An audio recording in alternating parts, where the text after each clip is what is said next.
khu nó hết nè khu nó mình nhỏ nhu nè có thể giờ tôi chuẩn bị hơi chán này cho lần rau kia nè khu nó rau mình chỉ lấy rau theo rất cũ hơn là gì à sai nè chỉ皮跟高呢，一头滚得着，一头滚路着是呢。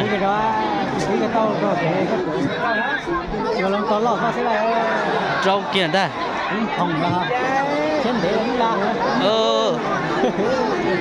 你这给脚踏呢。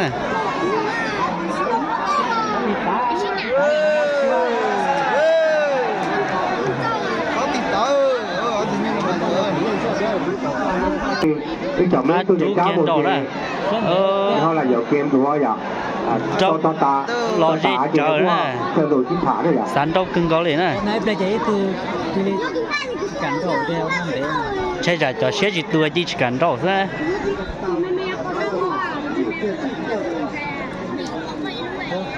không trâu thì tiêu tụi nó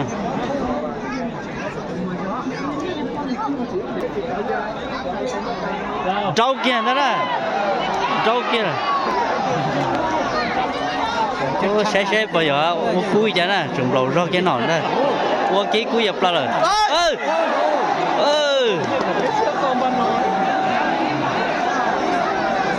xe ô đi chặt to nè làm quốc kia chưa có bên gì xí nào to à ơi vô sao thì tiền thế là tụi đúng rồi đó trời cú mẹ hết rồi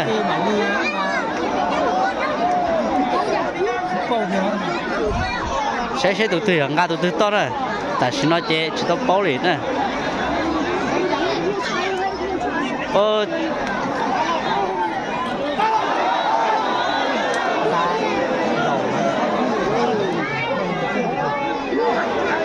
đủ rồi tôi chỉ bỏng cá sấu tụi nó rồi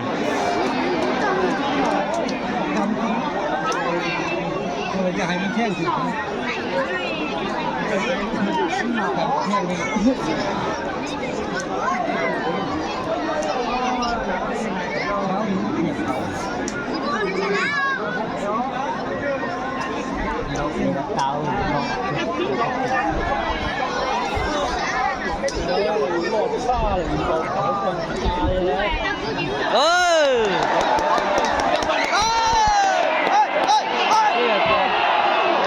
tao mới nhăn nó này, tao chặt rồi.